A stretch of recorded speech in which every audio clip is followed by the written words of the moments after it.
Good morning. Welcome to Viking Preparedness. I am Pastor Joe Fox. Today is 4/11, the 11th of April 2017. And man, I have been busy, and wow, is there a lot going on in the world, which you may or may not be aware of. So we're going to get to that today. But first, it's been a heck of a weekend for me. We are celebrating the spring feasts right now, Passover, unleavened bread, and coming up first fruits. And so it's kind of a big time for us. The other day, we killed and roasted a sheep and, ate it with bitter herbs and staff in our hands, shoes on our feet, that kind of thing. And it's a good time, and it's a time of introspection. This feast symbolizes really two things. One was Israel coming out of Egypt, right? Y'all saw the Ten Commandments, right? Coming out from underneath the yoke of the Egyptians and fleeing bondage and being led, by the strong arm and the outstretched hand of the Father, and starting their journey to the Promised Land. And then the other one is obviously the Passover sheep was a foreshadowing of the sacrifice of Yeshua, Jesus, for all of us. And so, we've been doing that. Lots of people here. Fires and food and goodness and services and worship. And, it's just been very busy. And, of course, I'm Pastor Joe Fox, right? I had a lot to do. Excuse me. Been lacking on the sleep. And then yesterday, we had a big barbecue over here, and we also have a crew here now from La La Land. They're good guys, though. They're shooting a documentary on Armageddon. That's all I can say about it, really, I think. And so they were here all day yesterday and, doing things, and they're coming back here directly this morning and doing things. And so, if anything comes of that, you will be the first to know. But that's been taking my time. And so, quite frankly, I haven't been on the news, right? I haven't been surfing, all my little news sources and keeping my ear to the ground, so to speak. And I think the last video is the one where I told you all I'm strangely calm, which I guess is a good thing since I haven't been following the news. I'm caught up now.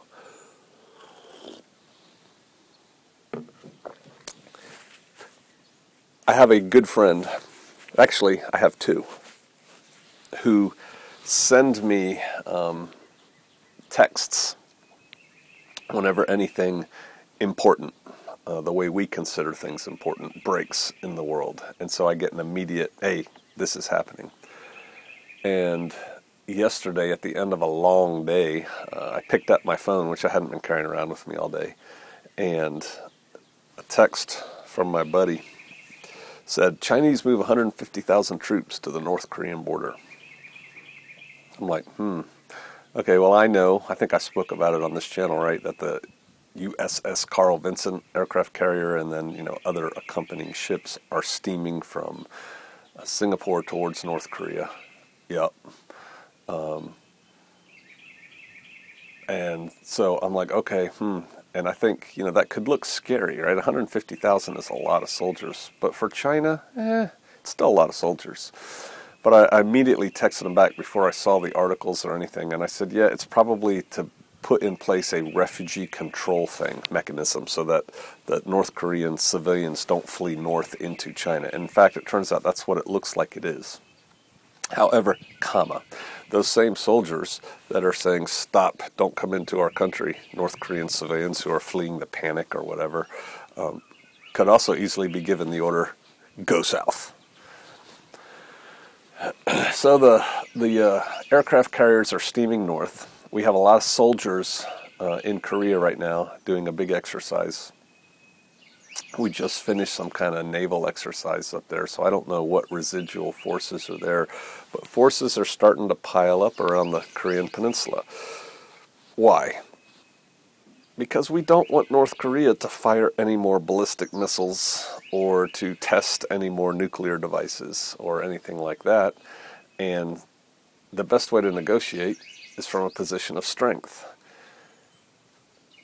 What's North Korea going to do? How are they going to respond to this? Are they going to go, okay, we won't test a missile? Because here's the deal. North Korea has some pretty big dates coming up, and they like launching fireworks on their important dates to signify them. Like their anniversary of the army is coming up in a week or so. The anniversary of the birth or the death of Kim Jong-il is coming up, and there's another one coming up all this month. And so, they would probably like to have a little surprise, look what we can do. And I think Trump has said, no more. Stop doing that. Very interesting, right? The missile strike on Syria while he was meeting with President Xi from China. And so then China sent emissaries, to South Korea, and they've been talking about, hey, we need to up the sanctions on North Korea to get them to kind of toe the line a little bit better. So there's some cooperation going on there, right? China, South Korea, China, us. Very well could be that, Trump said, look, man, you either got to get a handle on North Korea or we're going to, which I think he should have. And whatever, that China may have left the meeting with Trump with the understanding that stuff's going to happen. It's not directed at China. And maybe they're okay with that. Maybe they're not. I don't know. But like I said before, their media seemed pretty happy with the meeting. There's a lot of moving pieces in the Korea Peninsula right now. You should probably get familiar with where that is and what it's close to and all that. So that's going on. Reports are coming out. Can you believe them or not? I don't know. That we have proof that the Russians knew about the Syrian gas attack before it happened. I've started watching a new channel on YouTube. It's called We Are Change. I think it's one word, We Are Change. And it's a young kid. I say kid, he'd probably resent that. He's a young man. And he does kind of like the edgy reporter on the prowl kind of reports. But the kid, allow me that. He's as old as my kids, right?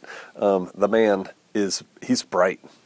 He has some good points. He's a little, edgy. I think it appeals to young people. But he has some really good points. And I actually paid him a compliment on a comment, which I don't do a whole lot.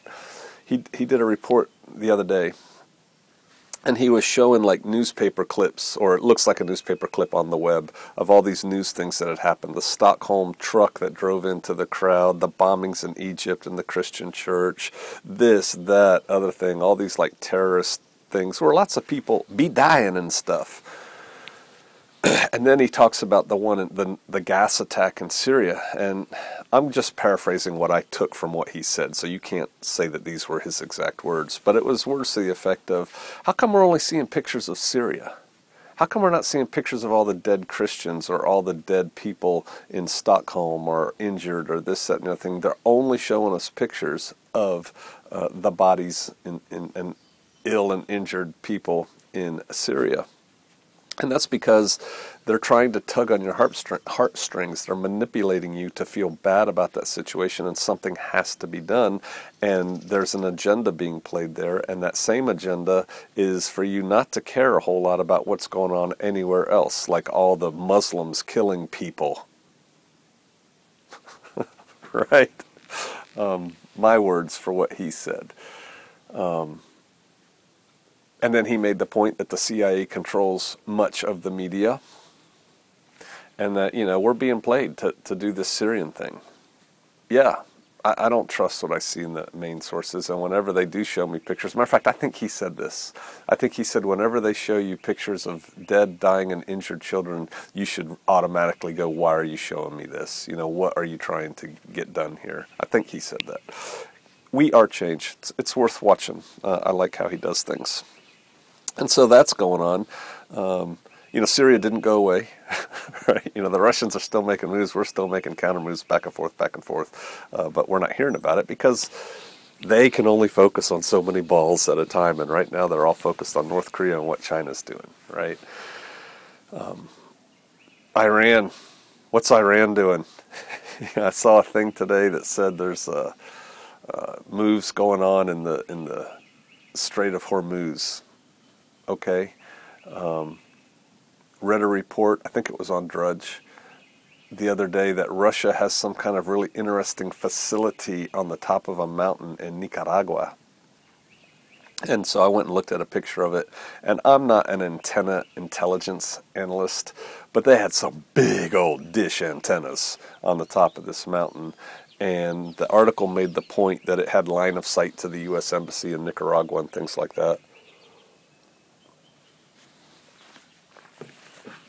I'll tell you this, it is a big facility as far as the antenna arrays and stuff go, and I don't know that we're doing anything major in Nicaragua, so why is that there, right? You know, why the importance of the sleepy little Nicaragua to put all this time, effort, money, and people into?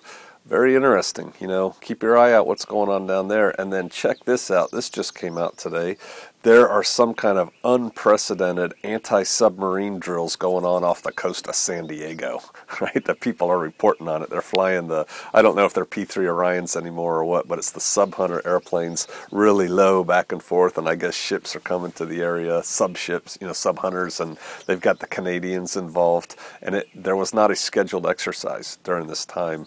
And the conclusion, and I haven't had time to read all the articles yet, because I've got to go up and do this doco. But the conclusion is, yeah, they're hunting for a sub. Somebody saw, sighted, picked up a sub, and they're trying to find it off the coast of San Diego. San Diego's a pretty important place, right? Militarily for us. North Korean sub? Russian sub? Who knows, man? But they're looking for it. They're trying to find it. I had conversations on this with the people who are here from LA yesterday, similar to what we have. How long do we have? What would it look like? How could this thing take off? Man, so many different ways, right? So many ways this thing could go sideways now as I'm taping this video. So it's a big wide world out there, boys and girls.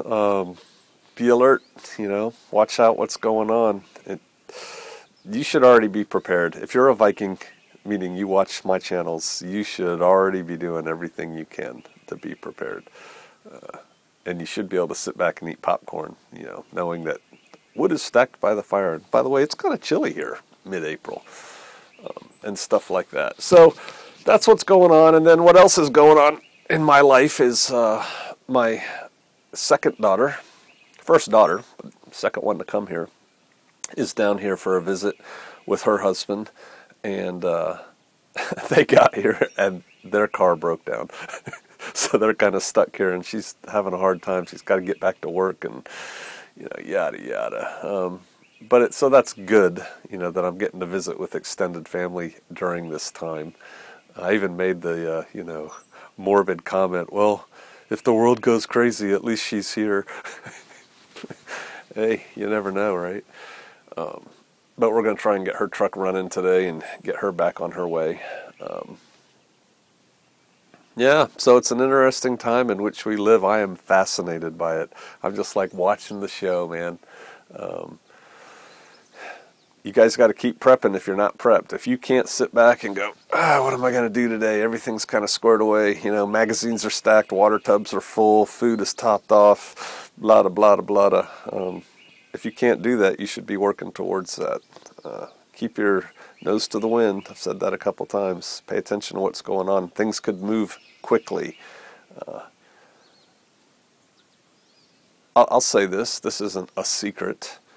The American way of war is mass. We like to use lots of stuff when we attack. And to get the mass onto target, we have to build up. We have to get everything ready, all the pieces, and so we have this huge military machine that we can then just go and attack with. And we're doing that right now around Russia, by the way. You know, by putting all our armies into the Eastern European republics and all that stuff and putting pieces in and doing all that. Here's the thing. The intelligent players out there know this. they know the American way of war. You know, we're going to go to the UN, we're going to get sanctions put on you, we're going to close your banks, we're going to steal all your money, we're going to continue to build up all around your border, and then eventually we're flying in and taking out your air defense and your airfields, and, you know, more joy follows, right? So the intelligent adversaries know that if a fight is coming with America, you might as well just start the dance now, instead of letting them build up, because I personally don't think anybody can stand up against us when we're, you know, in full rage mode and prepared. And so there's a very strong strategic argument to be made for preempting the U.S. If hostilities are coming. It looks kind of sketchy in the Middle East, right? It looks kind of sketchy on the peninsula. What are our adversaries there thinking? What may they do? Closing their eyes, hiding under the covers, and hoping that the boogeyman, in this case us, goes away, not necessarily a great tactic. And they know this. So what's that mean to you? You could anticipate that something could happen right now. Right now. Something big. And also, diplomacy could win out, right? Rattling those sabers could actually work, and little Kim could back down. Who knows? All right. Y'all have a great week. I've got to do some things with my tax man here coming up, and I've got the crew here, so maybe a little light on the videos. But then after that, after this week, is my plan, a warning order. Next week sometime, we're going to do the first live broadcast for the $3 and up patrons. And I'll give you a heads up on when that's going to be. I haven't picked a date yet because I'm still trying to wade through what's going on today. Y'all take care. I think about you. I appreciate you. And I care about you. Do the best you can with what you got where you're at. I'll see you out there.